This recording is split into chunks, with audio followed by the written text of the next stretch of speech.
Tropical depression Marco now leaving its mark on the panhandle of Florida, Mississippi, Alabama, Georgia, and parts of Louisiana as we approach landfall. Laura strengthening in the Caribbean.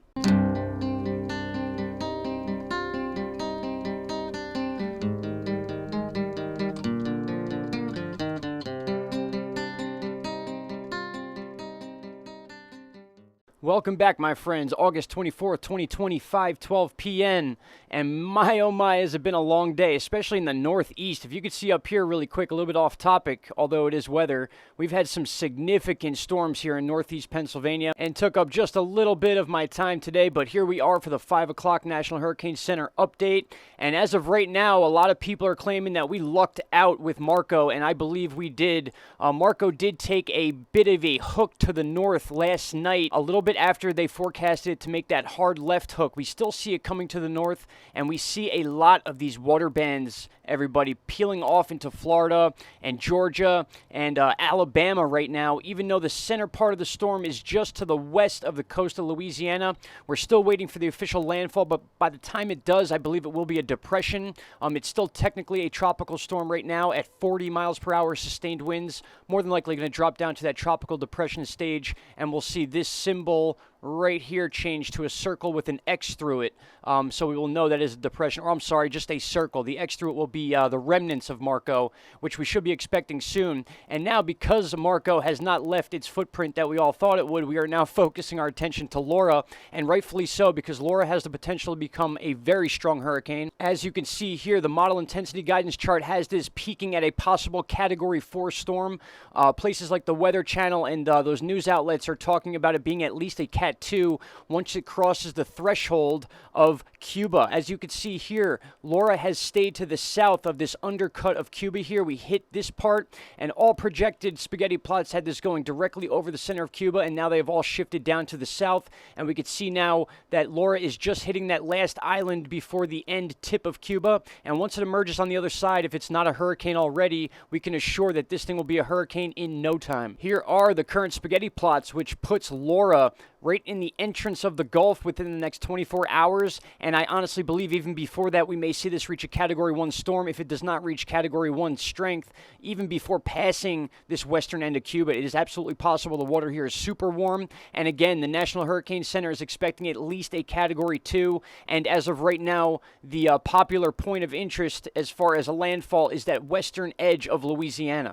As early as just a few days ago, we had both of these storms almost interacting with each other in the Gulf, and now with an updated timeline, we can kind of see that Marco will more than likely be out of the picture by the time Laura becomes a threat within the Gulf. And we could see these early time predictions here have the tropical storm symbols here saying that it's going to be a tropical storm through Tuesday at 2 p.m. and not reach that hurricane strength until after that, either right after Tuesday at 2 p.m. or certainly way before 2 a.m. on Wednesday. In my opinion, it will be a Category 1 within this area, probably a little sooner than being shown on this chart here. And obviously following that, we have a Thursday 2 a.m. landfall. Those are the landfalls you do not want to see. Hopefully that time changes a little bit, but to have a night landfall, especially in the middle of the night, 2 a.m., you definitely don't want to see that because it's dark, and it just makes things that much harder to evacuate and or make those spur-of-the-moment decisions that major hurricanes will definitely put on the table for most people on the coastline. A lot of people are going to say we dodged a bullet with Marco, and I do agree with that assessment. It is still affecting plenty of the states in the Gulf: Louisiana, Mississippi, Alabama, Florida, and now Georgia. We are going to see continued effects take place as it enters the states and goes up into the southeastern states. Basically, I want to look at this as a practice run for bigger storms.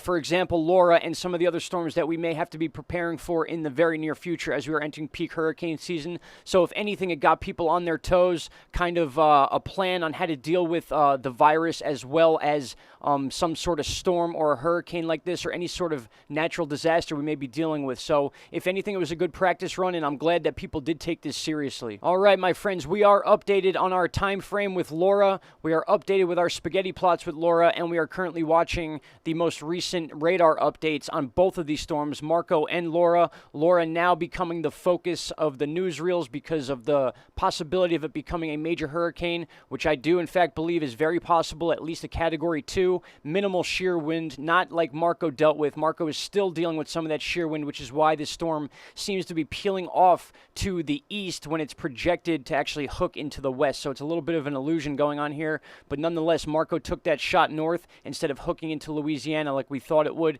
At least most of the moisture and precipitation going on in those heavy storms are in the Panhandle now and the Alabama region. My friends, thank you so much for tuning in. I will have more updates tomorrow. We'll be tracking Laura on a daily basis, multiple times a day. If you do enjoy this content, please like, share, and subscribe if you have not already. Every little bit helps the channel, and I appreciate all your comments below as well. Really quick before I let you guys go, we are just looking at our updated tropical force wind chart, and as you can see here, that purple color is where we should expect the tropical force winds. Again, I'm showing you this chart because it's the most current information we have on tropical storm, soon to be Hurricane Laura. And again, right now it shows those winds moving into the western side of the coast of Louisiana. That could easily put Texas in play, and if we have any sort of dramatic shift, it will put any of the coastal or Gulf Coast states in play. Not to mention, it is still showing the wind speeds from Marco right here, still currently off the coast of Louisiana, moving up towards Mississippi and about to make that western hook, if it does at all, and it's not peeled off by the shear winds. All right, my friends, I've kept you here long enough. I'll be back with another update soon. Thank you all very much. Stay safe. Be safe. Bye-bye.